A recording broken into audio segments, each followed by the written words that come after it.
नमस्कार, आप देख रहे हैं जोहार झारखंड। आपके साथ मैं हूं शिप्रा झा और बुलेटिन की शुरुआत बड़ी खबर के साथ कर लेते हैं। सूत्रों के हवाले से आपको इस वक्त की बड़ी खबर बता दें। झारखंड और पश्चिम बंगाल एटीएस ने छापेमारी की है। धनबाद के सिंगड़ा में एटीएस की रेड पड़ी है। अवैध गन फैक्ट्री की सूचना पर यह छापेमारी की गई। एटीएस की टीम पूरे मामले की जांच पड़ताल में जुटी हुई है। महुदा थाना के अलावे कई थाने की पुलिस भी मौके पर मौजूद है। 3000 पीस पिस्टल बरामद होने की सूचना मिली है। 8 लोगों को हिरासत में लिया गया है। न्यूज़ 18 संवाददाता संजय गुप्ता अधिक जानकारी के साथ जुड़ गए हैं। संजय, पूरा मामला जरा विस्तार से बताएं। फिलहाल तो जो है बागवाड़ा पुलिस अनुमंडल के महुदा भाटी जो थाना क्षेत्र है, वहां पर पश्चिम बंगाल और झारखंड के एटीएस की टीम को जो सूचना मिली थी उसके आधार पर छापेमारी कर रही है। और वहां पर जो बताया जा रहा है कि 3000 से अधिक जो है तो निर्मित जो गन उसको बरामद हुई है। और इस गन में जो बनाने वाले जो दंपति थी उसे भी हिरासत में लिया गया और साथ ही साथ 8 लोगों को इस मामले में एटीएस की टीम ने धर दबोचा। फिलहाल ये गन फैक्ट्री का सरगना कौन है, कौन इस मामले को लेकर इतनी बड़ी फैक्ट्री को संचालन कर रहा था, इसकी पूछताछ की टीम करेगी। लेकिन फिलहाल जो है तो बागड़ा जैसे क्षेत्र में इस तरह की गन फैक्ट्री का जो संचालन हो रहा था और वहां पर इस तरीके की गन निर्मित हो रही थी, ये एक बड़ा सवाल है क्योंकि इससे पहले भी पश्चिम बंगाल की टीम जो एटीएस है वो निरसा क्षेत्र में छापेमारी की थी और वहां पर से भी भारी मात्रा में विस्फोटक बरामद किए थे। और जिस तरह से झारखंड में नक्सलवाद को लेकर पुलिस के अभियान चल रही, नक्सलियों पर जो कहर भर पा रही है, उसे देखते हुए ये छापेमारी कहीं ना कहीं एक बड़ा सवाल उठता है। और इसे लेकर ही एटीएस की टीम की ये दबिश जो है कई सवाल छोड़ रहे हैं। लेकिन फिलहाल जो है एटीएस की टीम की छापेमारी चल रही है। लेकिन जो एटीएस की टीम है वो किसी तरीके के मीडिया से जो जानकारी साझा नहीं करी, लेकिन सूत्र बता रहे हैं कि 3000 से अधिक जो है निर्मित गन जो है बरामद की गई और उसे जब्त किया गया और 8 लोगों को इस मामले में अब तक जो है तो हिरासत में लिया गया है। और एटीएस झारखंड और पश्चिम बंगाल की टीम बेहद पैमाने पर जो है तो कार्रवाई कर रही है। छापेमारी फिलहाल अभी भी जारी है। ठीक है संजय, आप इस खबर पर नजर बनाकर रखिए। शुक्रिया इस अपडेट के लिए। बढ़ते हैं आगे। चाईबासा में सारंडा जंगल के ओडिशा सीमा के केबलांग थाना क्षेत्र में एक ट्रक पर लोड 1.5 टन विस्फोटक को नक्सलियों ने मंगलवार को लूट लिया था। विस्फोटक लूट की घटना सारंडा जंगल में सक्रिय भाकपा माओवादी के दस्ते की ओर से अंजाम दिए जाने की आशंका जताई जा रही है। घटना की गंभीरता को देखते हुए ओडिशा के डीजीपी योगेश बहादुर खुरानिया खुद अधिकारियों के साथ केबलांग पहुंचे और इलाके का जायजा लेते हुए जांच के आदेश दिए हैं। पुलिस ट्रक ड्राइवर और खदान मालिक से पूछताछ कर रही है। साथ ही झारखंड और ओडिशा पुलिस के साथ सीआरपीएफ और सुरक्षा बल के जवान इलाके में ज्वाइंट सर्च ऑपरेशन चला रही है। बड़ी खबर आपको लातेहार से बताते हैं, जहां नक्सल विरोधी अभियान के बीच सुरक्षा बलों ने नक्सलियों की बड़ी साजिश को नाकाम कर दिया। सुरक्षा बल के जवानों ने सीरीज में प्लांट किए गए 8 आईडी बम को बरामद कर लिया है। सभी आईडी बम 5-5 किलो के थे। जिला पुलिस और सीआरपीएफ की 11वीं बटालियन की संयुक्त कार्रवाई में भारी मात्रा में कारतूस के साथ 3 हथियार, मैगजीन और दैनिक उपयोग के सामान बरामद किए गए। नेतरहाट थाना क्षेत्र के तूतापानी जंगल से आईडी और हथियार की बरामदगी हुई है।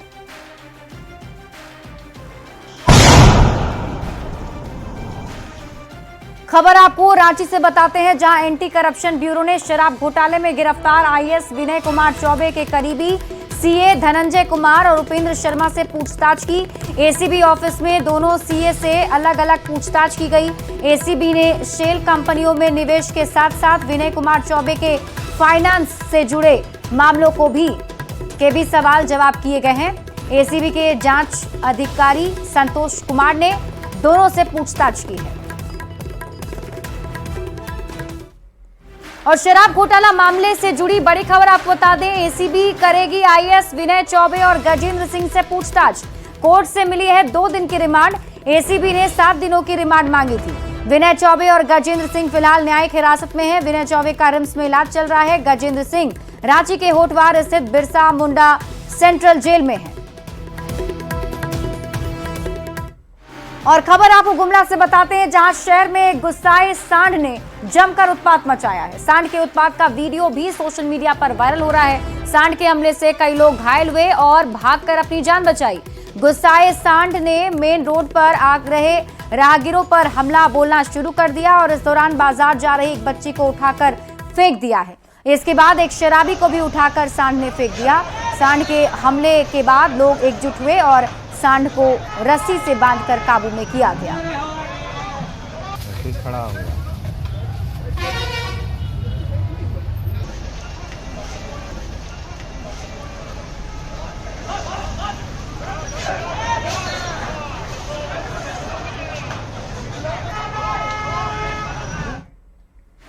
प्रतिभा और सफलता कभी उम्र की मोहताज नहीं होती, इसे सच साबित करके दिखाया है खूंटी के रहने वाले गंगा उरांव ने। उन्होंने 56 साल की उम्र में मैट्रिक परीक्षा पास कर इतिहास रच दिया है। गंगा उरांव ने पैसे की तंगी की वजह से 1983-84 में पढ़ाई छोड़ दी थी, लेकिन पढ़ने की ललक उनमें अभी भी कायम थी। उन्होंने 2nd डिवीजन से मैट्रिक परीक्षा पास की है। गंगा उरांव खूंटी में जिला शिक्षा परियोजना में पियून के पद पर तैनात हैं। मिशन मैट्रिक पास में जुटे गंगा उरांव को उनकी पत्नी का भी भरपूर सहयोग मिला। और अधिक जानकारी दे रहे हैं न्यूज 18 संवाददाता गौरव झा। कहते हैं अगर आपके अंदर इच्छा शक्ति हो तो आपको सफल होने से कोई नहीं रोक सकता, और इसी सफलता की मिसाल रांची के खूंटी निवासी ने की है। उम्र 56 की थी और इच्छा हुई कि मैट्रिक पास करनी है क्योंकि अभी नौकरी चाहिए, और इस वजह से भाई साहब ने मैट्रिक की परीक्षा दी और 56 बरस की उम्र में मैट्रिक पास किया है। गंगा जी, क्या वजह है कि इतना उम्र में मैट्रिक दी है? सर, जिला शिक्षा परियोजना में पियून थे, वहाँ पर हमको मैट्रिक का सर्टिफिकेट मांगा। मैट्रिक का सर्टिफिकेट दोगे तो तुमको परमानेंट सरकारी नौकरी देंगे बोला, इसलिए और दूसरा कारण था कि हमारे क्षेत्र में झारखंड में हमारे जैसे अधूरा पढ़ा लिखा आदमी है और कोई तो अनपढ़ भी हैं। हमको देख करके, हमको पहचान करके उन लोग को भी प्रेरणा होने पाए। 56 उम्र में, इससे पहले क्यों नहीं पढ़ाई की थी? क्या वजह थी? उस समय हम लोग बहुत गरीब थे, हमारा माँ बाप लोग, और मेरा बाप मर गया। हम लोग को खाने के लिए भी नहीं था, किताब खरीदने के लिए पैसा नहीं होता था, किताब पेंसिल शर्ट पैंट कोई चीज के लिए। परीक्षा में बैठे थे, इससे पहले 9वीं भी पढ़े थे आप? जी, इस समय हम 2023 में 9वीं क्लास का भी अंदाज लगाने के लिए 9वीं क्लास में ही लिखा है कि कितना तक लिख सकते हैं, कितना जान सकते हैं, पढ़ सकते हैं कि नहीं। तो देखे तो पढ़े तो 2-4 घंटा पढ़ते थे तो 2-4 ठो पाठ को पढ़ जाते थे। अभी कितना नंबर आया है आपको? 336 नंबर है। ऐसा 336। फर्स्ट डिवीजन पास की? 2nd division. 2nd division. हाँ। तो मैट्रिक पास किए तो सब खुशी मना रहा होगा? मैट्रिक पास किए, इसलिए मेरा परिवार, मेरा बच्चा बच्ची लोग खुश हैं। कितना देर पढ़ते थे रोज? 1 घंटा चाहे 2 घंटा पढ़ते थे। 4-4:30 बजे उठते थे सुबह। हाँ, और 5, 6, 6:30 बजे या तो 7 बजे तक। कब पढ़ते थे? सुबह 4 बजे उठते थे से 7 बजे तक पढ़ते रहते थे? हाँ। तो जब भी पढ़ता था आप क्या करते थे? हम कुछ रोक टोक कुछ नहीं करते थे, पढ़ने ध्यान से? हाँ। आप कहाँ तक पढ़ी हैं? हम नहीं पढ़े हैं। आप नहीं पढ़े? नहीं। तो आप तो पढ़ लिख के आप तो नौकरी बोला सरकारी ले लेंगे। लेने दीजिए, हम लेगा दिन तो। बच्चा उच्चा है? कितने बच्चे हैं आपको? 4 बच्चा। सारा पढ़ा लिखा है? हाँ। कहाँ तक पढ़े हैं? 2 ठो मैट्रिक लिखा है, 2 ठो इंटर। उनका कहना है कि हम आने वाली पीढ़ी के लिए प्रेरणा भी बने, इस वजह से भी हमने 56 बरस की उम्र में मैट्रिक की परीक्षा लिखी है और सफलतापूर्वक पास भी किया है। कैमरा पर्सन संजीव तिवारी के साथ गौरव झा, न्यूज 18 खूंटी। देखिए, 16वें वित्त आयोग की 11 सदस्यीय टीम रामगढ़ के पतरातू लेक पहुंची और इसका नेतृत्व वित्त आयोग के अध्यक्ष अरविंद पनगढ़िया कर रहे थे। टीम का आदिवासी झारखंडी नृत्य, संगीत और ढोल नगाड़े के साथ स्वागत किया गया।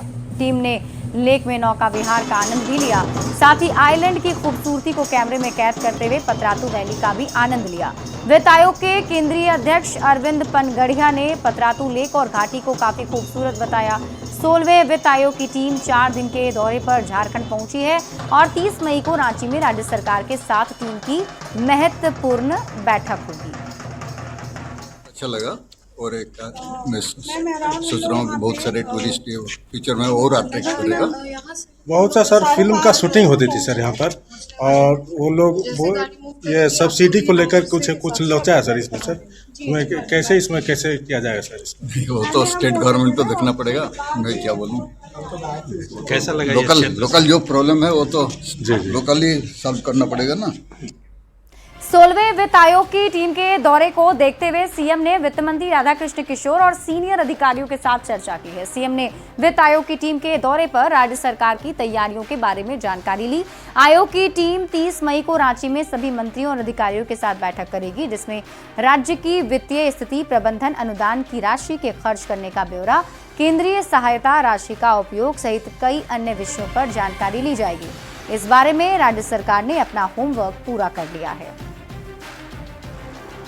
बढ़ते आगे, गैंगस्टर अमन साहू के ढेर होने के बाद भी उसके गैंग को नई धार देने में उसके गुर्गे जुटे हुए हैं। और इस बीच ये बात भी सामने आ रही है कि अमन साहू गैंग के सदस्य प्रतिबंधित नक्सली संगठन जेजेएमपी से नजदीकी बढ़ा रहे हैं। इसे खतरे की घंटी माना जा रहा है। पूरी जानकारी सामने आने के बाद एटीएस और पुलिस की टीम एक्टिव दिख रही है। गैंग से जुड़े लोगों पर दबिश देने में जुट गई है। फाइनेंशियल और टेक्निकल सपोर्ट देने वाले पर भी नकेल कसने की तैयारी है।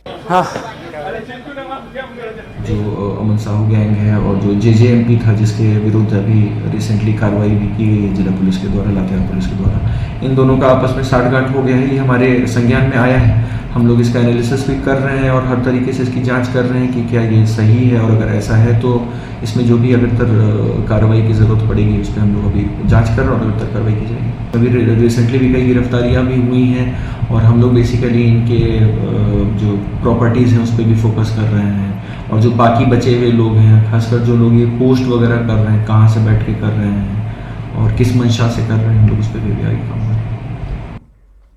बात गुमला की करते हैं, जहां पुलिस की सक्रियता से बड़ी घटना टल गई। लूटपाट की घटना को अंजाम देने के उद्देश्य से घूम रहे 3 आरोपियों को पुलिस ने गिरफ्तार किया है। आरोपियों के पास से हथियार बरामद हुआ है। पूछताछ में आरोपियों ने कबूल किया कि लूटपाट करने की योजना बनाने के लिए हथियार लेकर आए थे। वो तीनों अपराधी, तीनों संदिग्ध देख करके भागने का प्रयास करते हैं, जिसे छापामारी दल द्वारा आवश्यक घेराबंदी करके उन्हें पकड़ लिया जाता है। और जब आवश्यक उसकी तलाशी की जाती है तो उसके कमरे में, जिस कमरे में रहता है उस कमरे में थैला से 1 देसी कट्टा और 2 जिंदा कारतूस की बरामदगी होती है।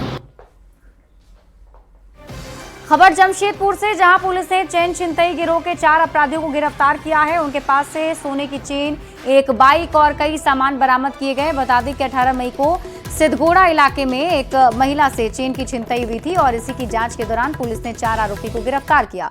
उनके पास से 8.5 ग्राम गलाया गया सोना भी जब्त हुआ है। चारों आरोपियों को न्यायिक हिरासत में जेल भेज दिया गया है। गिरोह में अब क्योंकि एक ऐसे गिरोह का पार्ट होना भी एक अपराध है, तो हम लोग आगे जब इन लोगों को रिमांड पे लेकर और क्वेश्चनिंग करेंगे तो इन लोगों को भी हम लोग डेफिनेटली अनकवर करेंगे, क्योंकि जो छिनतई की घटनाएं बीच में बढ़ी थी उसके पीछे ये गैंग का काफ़ी बड़ा हाथ था। तो इसमें हम लोग ना केवल जो गैंग इसमें शामिल था, जो चेन स्नैचिंग करता था रेकी करके, उसको भी अरेस्ट किया, बट जहाँ की जो सोनार है जिसको ये लोग सामान बेचते थे, जिसके निशानदेही पे हमने गला हुआ वो सोने का चेन रिकवर किया, उसको भी हमने अरेस्ट किया ताकि हम लोग कोशिश करें कि पूरी जड़ से। देश में कोरोना के मामलों में एक बार फिर से बढ़ोतरी देखी जा रही है, जिसे लेकर झारखंड में अलर्ट जारी है। स्वास्थ्य विभाग एक्टिव मोड में नजर आ रहा है। स्वास्थ्य मंत्री इरफान अंसारी नजर बनाए हुए हैं। वहीं बात करें गुमला के सदर अस्पताल की, तो यहाँ का नजारा कुछ अलग ही दिख रहा है। आम दिनों की तरह ही भीड़, लोग बिना मास्क के अपना इलाज करा रहे हैं और अभी तक सदर अस्पताल में कोविड को लेकर कोई विशेष व्यवस्था नहीं की गई है।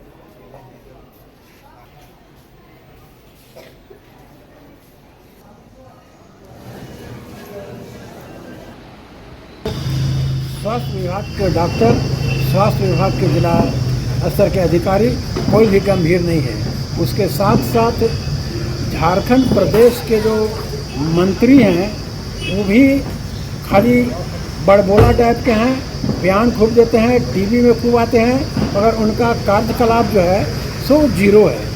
और जब सरकार ही गंभीर नहीं है तो जिला के स्वास्थ्य विभाग के अधिकारी क्यों गंभीर रहेंगे? देश में बढ़ते कोरोना मामलों के बीच में आपको बता दें, झारखंड में भी स्वास्थ्य मंत्री के द्वारा में हाई लेवल की मीटिंग की गई थी और उसके बाद सख्त निर्देश दिया गया था कि जितने भी जिले हैं वहाँ पे तैयारी की जाए, जांच किया जाए। लेकिन इस वक्त मौजूद है जुमला के सदर अस्पताल में, आप तस्वीरों के माध्यम से देख सकते हैं सदर अस्पताल में जो स्थिति होनी चाहिए कोरोना से बचाव को लेकर के, उसका जो कोई भी प्रबंध यहाँ पर नहीं दिखा जा रहा है। लोग यहाँ पे देख सकते हैं, भीड़ तो है, कहीं सदर अस्पताल है, लोग इलाज कराने के लिए दूर दूर से पहुंचते हैं, तो भीड़ यहाँ पे देखी जा रही है। लेकिन कोई भी यहाँ व्यक्ति आपको मास्क पहन के नजर नहीं आएगा और स्वास्थ्य विभाग का सख्त निर्देश है कि आप तैयारी रखें और जो मास्क का प्रयोग करें भीड़ भाड़ वाले इलाके में। लेकिन यहाँ पे जब हम आते हैं तो यहाँ पे कुछ भी जो व्यवस्था होनी चाहिए वो नहीं दिखाई दे रही है। स्वास्थ्य विभाग यहाँ पे पूरी तरह एक तरफ से बोल सकते हैं कि लापरवाही बरत रहा है। हालांकि अगर देश में अगर कोरोना के मामले अगर बढ़ते हैं तो उससे अच्छा है जिला भी नहीं रहेगा। और ऐसी स्थिति में आपको बता दें कि जो स्थिति है वो विस्फोटक हो सकती है और इसको लेकर के कोई अभी तक कोई भी जो तैयारी होनी चाहिए वो नहीं की गई है। तो आप देख सकते हैं जो लापरवाही यहाँ पे काम चल रही है और हालांकि जो दिन पर दिन के कोरोना के मामले हैं वो दिन से बढ़ते जा रहे हैं। हालांकि जो झारखंड की बात करें वहाँ पे 2 से 3 ही मामले अभी एक्टिव है, लेकिन अभी से अगर निपटारा बचाव किया जा सकता है।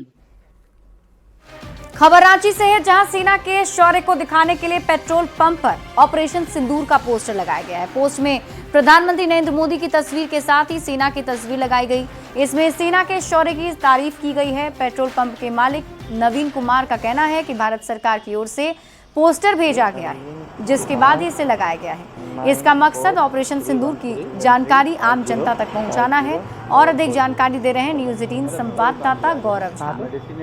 ऑपरेशन सिंदूर की चर्चा अब भारत पेट्रोलियम के पोस्टर के ऊपर भी देखने को मिल रही है। राजधानी रांची में भारत पेट्रोलियम के जितने भी पंप हैं, सभी पंप पर आपको ये तस्वीरें दिख जाएंगी। तस्वीर यानी ऑपरेशन सिंदूर की तस्वीर। इस तस्वीर में प्रधानमंत्री नरेंद्र मोदी होंगे, उनके साथ साथ भारतीय सेना के जवान, और उस पोस्टर पर लिखा हुआ कि मां भारत के वीर जाबाज, हर भारतीय का गौरव। देश की हर माता, हर बहन, हर बेटी को जवानों के ये पराक्रम समर्पित है। और नरेंद्र मोदी के नाम के साथ ये पोस्टर सभी जो पेट्रोल पंप है भारत पेट्रोलियम के, वहां पहुंचे। ये करीब 10 दिन पहले लगाई गई है ऑपरेशन सिंदूर का जो हुआ पाकिस्तान के ऊपर, उसके बाद अभी पिछले 10 दिन पहले लगाया गया इसे। तो ये क्या केंद्र सरकार से ही आता है? ये पेट्रोलियम मंत्रालय के द्वारा ही सारा चीज किया जाता है। यहाँ के जो वेंडर हैं उन्हीं को आदेश दिया जाता है, वो लोग आके अपना पोस्टर चेंज करते हैं टाइम टू टाइम। ये कितने दिनों तक रहेगा ये उन्हीं को? ये वो लोग, हम लोग को कुछ नहीं पता रहता है, वो कंपनी निर्णय लेते है कि कितने दिन रहेगा और इसके बाद फिर कितने दिन बाद इसको बदला जाएगा। ऑपरेशन सिंदूर का प्रचार प्रसार इसका मुख्य माध्यम होगा, लोगों की भी जानकारी भी। हाँ, हमारे वीर सैनिकों ने जो कार्रवाई की है पाकिस्तान के विरुद्ध, उसी को प्रचार प्रसार, ताकि हर भारतीय को ये समझ में आए कि ऑपरेशन सिंदूर क्या हुआ था और क्यों किया गया था। ऑपरेशन सिंदूर के बारे में अधिक से अधिक लोगों को बताने के लिए बिल्कुल भारत सरकार द्वारा ऑपरेशन सिंदूर की जानकारी दूर तक पहुंचाने का ये प्रयास है। और यही वजह है कि राजधानी रांची के सड़कों पर भी आपको इस तरीके के पोस्टर दिख जाएंगे। कैमरा पर्सन संजीव तिवारी के साथ गौरव झा, न्यूज 18 रांची।